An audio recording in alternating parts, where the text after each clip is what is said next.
Good morning, friends. This is Mrs. Darwin from Towson Presbyterian Preschool, and I'm going to read to you one of my favorite books today.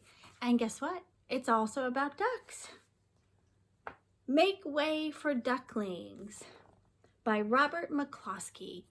It's even won some awards. So this is an old book, but it stands the test of time and it's really cute. The pictures are so good. I want you to see this. Before even the story starts, they show a little duck getting out of its egg. So cute.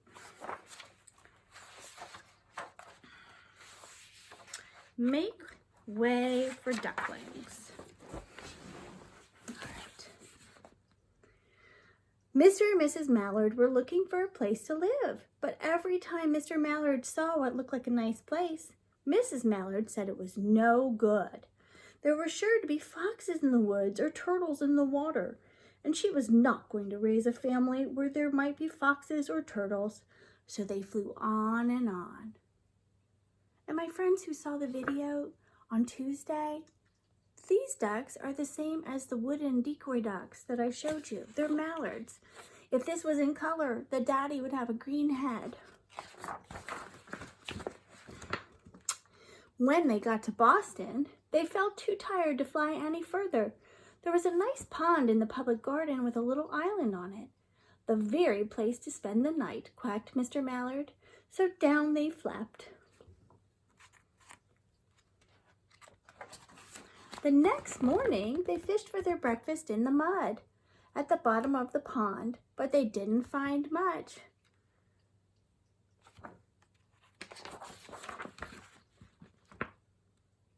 Just as they were getting ready to start on their way, a strange, enormous bird came by.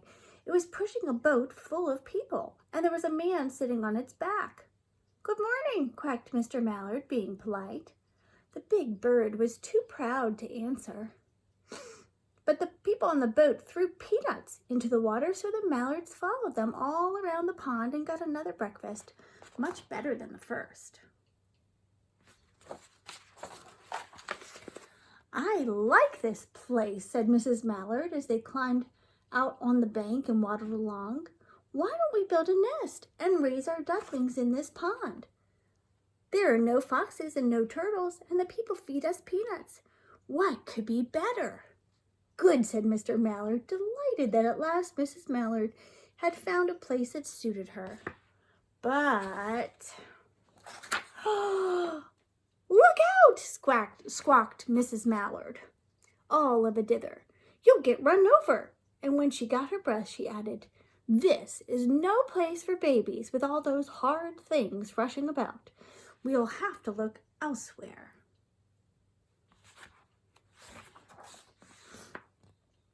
So they flew over Beacon Hill and round the State House, but there was no place there.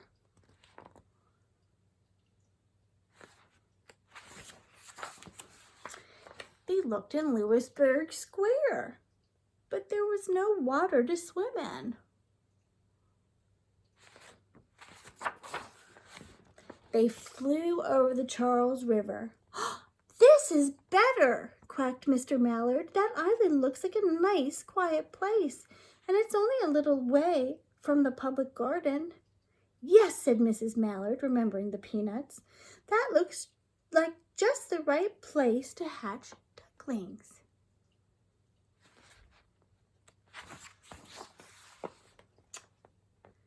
So they chose a cozy spot among the bushes near the water and settled down to build their nest, and only just in time, for now they were beginning to molt.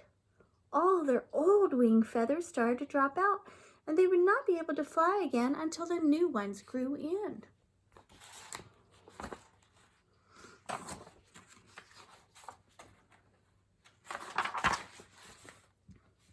But of course they could swim, and one day they swam over to the park on the riverbank.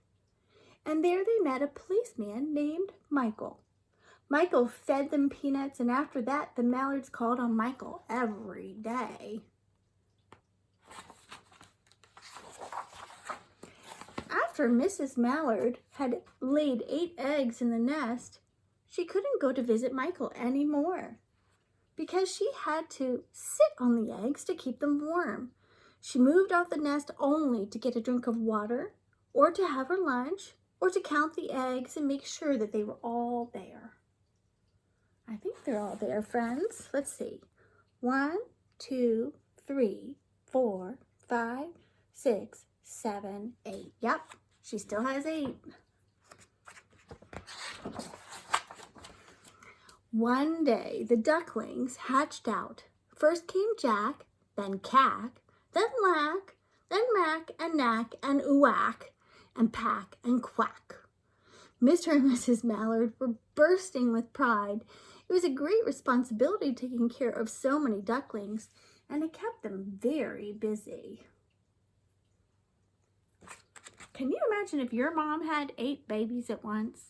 Whew, that would be a lot of work. Let's see. One day, Mr. Mallard decided he'd like to take a trip to see what the rest of the river was like further on. So off he set. I'll meet you in a week in the public garden, he quacked over his shoulder. Take good care of the ducklings. Oh, don't you worry, said Mrs. Mallard. I know all about bringing up children. And she did. She taught them how to swim and to dive.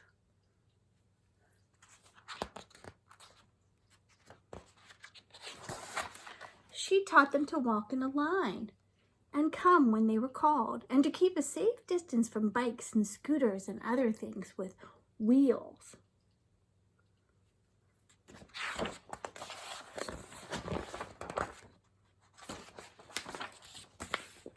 When at last she felt perfectly satisfied with them, she said one morning, "Come along, children, follow me." Before you could wink an eyelash, Jack, Cack, Lack, Mack, Knack, Whack, Pack, and Quack fell into line just as they had been taught. Mrs. Mallard led the way into the water, and they swam behind her to the opposite bank.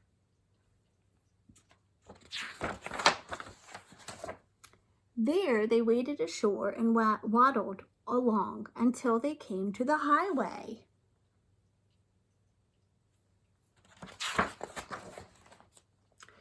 Mrs. Mallard stepped out to cross the road. Honk, honk, went the horns on the speeding cars. Quack, went Mrs. Mallard as she tumbled back again. Quack, quack, quack, quack, quack, went Jack, Cack, Lack, Mack, Knack, Whack, Pack, and Quack, just as loud as their little quackers could quack.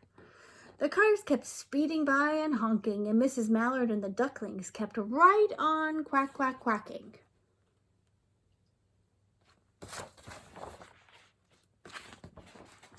They made such a big noise that Michael came running, waving his arms and blowing his whistle.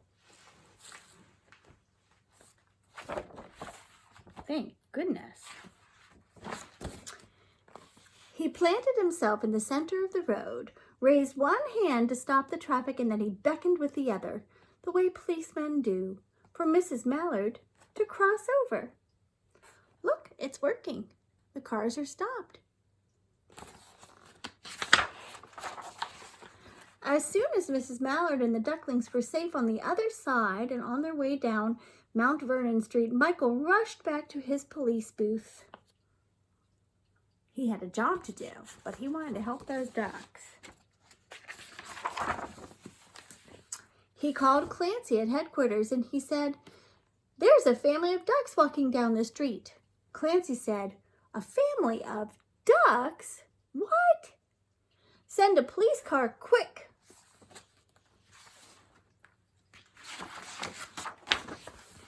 Meanwhile, Mrs. Mallard had reached the corner bookshop and turned into Charles Street, with Jack, Cack, Lack, Mack, Knack, Whack, Pack, and Quack all marching in line behind her.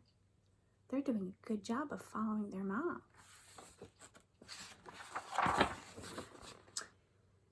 Everyone stared. An old lady from Beacon Hill said, "Isn't it amazing?" And the man who swept the street said, "Well, now, ain't that nice?" And when Mrs. Mallard heard them, she was so proud she tipped her nose in the air and walked along with an extra swing in her waddle. She looks very proud, doesn't she? Right into the public garden. There they go.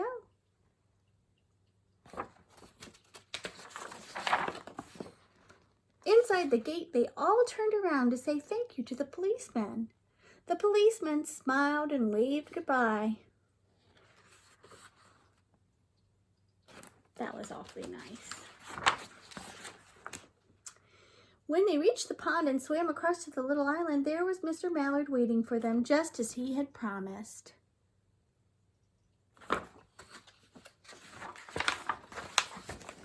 The ducklings liked the new island so much that they decided to live there.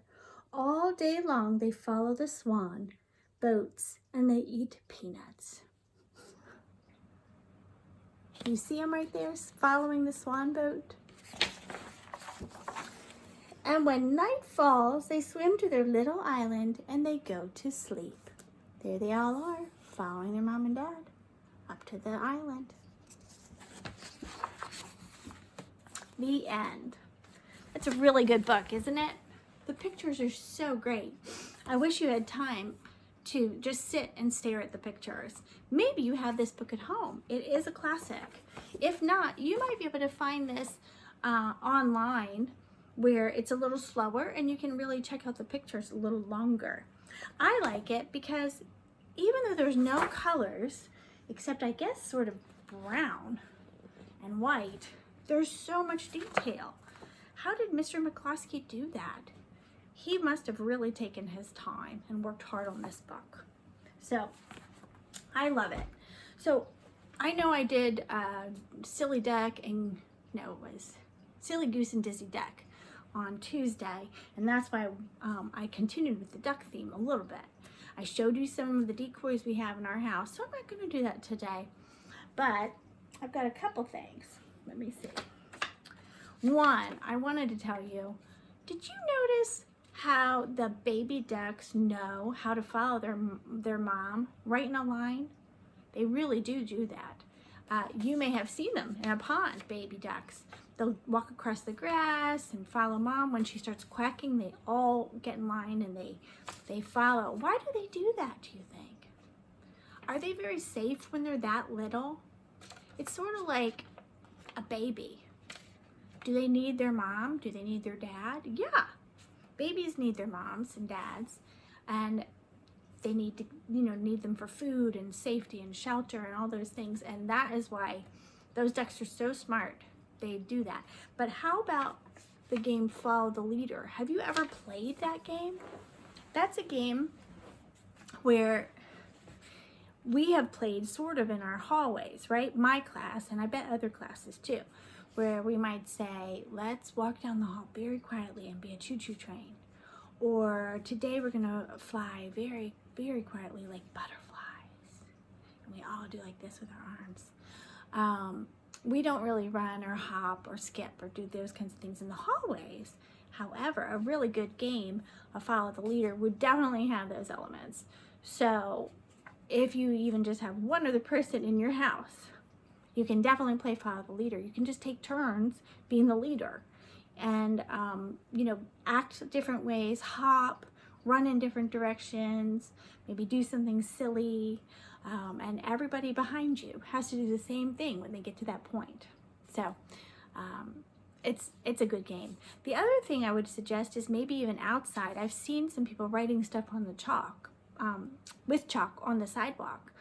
And it will say stuff like hop here or skip 5 steps, or even like a sort of an improv Simon Says game, where they're tell you what to do. You could even draw sort of a crazy line to follow on the sidewalk. It doesn't have to be any wider than a sidewalk, but like loop-de-loops and whatever. That's sort of a different way to play Follow the Leader. So I thought that could be fun. It gets you outside, and today is supposed to be really pretty. Another thing, and hopefully you're not sick of decorating eggs yet. I know we just had Easter, and maybe you got to dye some eggs. Maybe you did some art projects with eggs. But because Mrs.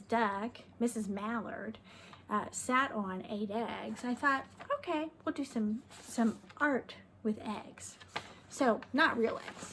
I drew an egg on a piece of paper. This was regular drawing paper. I recommend actually if you have poster board or white cardboard or just something really light that's thicker, it might work better, because what I did was what people have been doing on the sidewalk, which is I used blue painter's tape, but also frog tape, the green tape would work. And I taped across this piece of paper across my egg, and I actually taped it down onto a lap desk to keep it all steady. I took sidewalk chalk and a little bowl of water, and I dipped it to make it bolder, because coloring on paper with chalk, you're not going to get a good bold color unless you wet it, but I did. Then I pulled up the tape, and you can see if you look close, the paper ripped a little bit because I don't think painter's tape is really meant for paper, but if you had a really good thick paper, I think it would work really well, and it still worked. I was just very careful. So I think it made a really pretty egg. I also made a different kind of egg. I still drew a big egg shape. I got out my watercolors in that same bowl of water, and I took a little paintbrush. But before I did that, I drew. Now if you have a white crayon at home, you may choose to do it with white crayon. You could also do a light color or any color, because the watercolors that I used will not stick to the crayon. I ended up finding a white candle, believe it or not, because it's wax too, just like a crayon, and I colored on this piece of paper. It was a little tricky because when you draw with something white on white paper, can you see it very well? No. So I tried my best, but I did all of these patterns. You can see up close. And then after I was done with my candle drawing, I watercolor painted it. And look, you can see where I drew with the candle. All of these shapes and squiggles. So I thought that was really fun. I thought you might have fun with that. Maybe save it for a rainy day. All right, one last thing. There's a song called 5 Little Ducks, and you may have sung it somewhere in preschool, and I don't think I have sung it yet, but we've done a lot of 5 little frogs or 5 little something, 5 little bunnies. This one's called 5 Little Ducks. So bear with me because I'm trying to sing and show you my ducks. Uh-oh, look at that. They're magnetized. Oh. But if you touch them, oh my gosh. Well, maybe I'm going to do it a little different. Hold on. 5 little ducks and a mama duck, right? Okay. So I may not have them in numbered order anymore, and that's okay. I still have 5 little ducks. You know what I did? I actually printed these out from a website, and I glued them to a cereal box so they'd be nice and stiff. And then I used these clothespins. So I'm just going to hold them like this, if that's okay. Yeah. Ready? 5 little ducks went out one day, over the hill and far away. Mama duck said, quack, quack, quack, quack. But only for, oh, I forgot the tune. I cannot believe this. My goodness. You know what? I'm going to make it up, because this is the fun part about singing. You can make up your own tune. I cannot believe I can't remember the tune. I think I'm just so preoccupied with these little ducks in my hand. 5 little ducks went out one day, over the hill and far away. Mama duck said, quack, quack, quack, quack, but only 4 ducks came back. 4 little ducks went out one day, over the hill and far away. Mama duck said, quack, quack, quack, quack, but only 3 little ducks came back. Three little ducks went out one day, over the hill and far away. Mama duck said quack, quack, quack, but only 2 little ducks came back. 2 little ducks went out one day, over the hill and far away. Mama duck said quack, quack, quack, quack, but only 1 duck came running back. 1 little duck went out one day, over the hill and far away. Mama duck said quack, quack, quack, quack, but none of the little ducks came back. Sad Mama duck went out one day, over the hill and far away. The sad Mama duck said quack, quack, quack, quack. And hold on, all of the ducks came running back. If you're one of my students, you know that I have trouble with remembering the words to songs and remembering the tune. And usually I'll pull it up on YouTube and we'll sing along. So bear with me. I'll try that again another day. Another song that might be a little less complicated than all these cute puppets.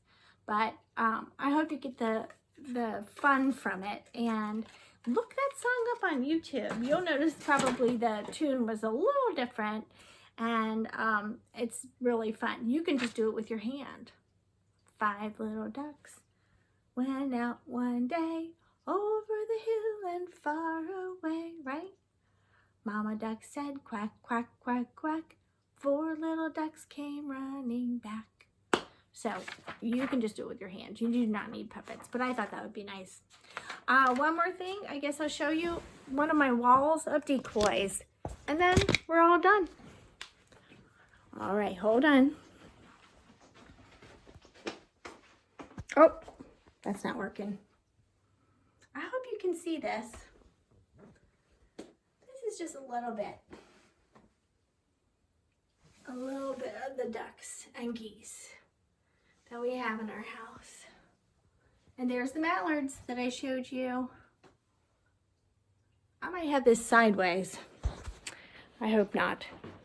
Anyway, I hope you guys have a great day. It's beautiful outside. I miss you and hope to see you again soon, I guess through this video. All right, take care.